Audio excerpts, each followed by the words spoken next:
لقد جئتم شيئا إدا تكاد السماوات يتفطرن منه وتنشق الأرض وتخر الجبال هدا أن دعوا للرحمن ولدا. فرنشا كان وقتك لا تقبل أسمان كان وقتك كرتبن كتو ادعي أو بكي كوابل إخوة كريه وند قوله لقد كفر الذين قالوا إن الله ثالث ثلاثة. لقد سوينا واتسوين بأوانا كفر يعني كالكوتيان خوا ثالث ثلاثة سياني سيمي سيانكيه يعني روحي قدس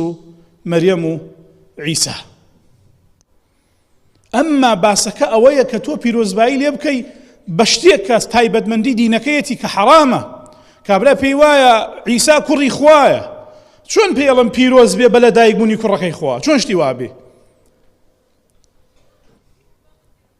بويا جائز نية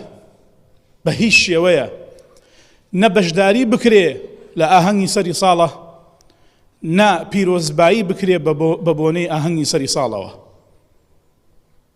و ئەبێ موسڵمان پابەند بێ بە دینی خۆیەوە سەربەرز بێ بە دینی خۆیەوە ئیعتیزاز کا بە دینی خۆیەوە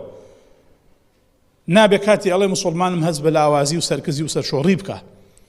ئەبێ هەست بە ئیعتیزاز بکە لە قورئانیشا فەرمێ والذین لا يشهدون الزور ئەوانەی کە ئامادەی زور نابن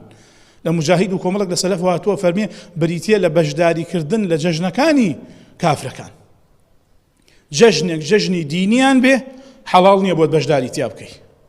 جەژنێک جەژنی دینیان بێ حەڵاڵ نییە بۆت بەشداری بکەی لەگەڵیان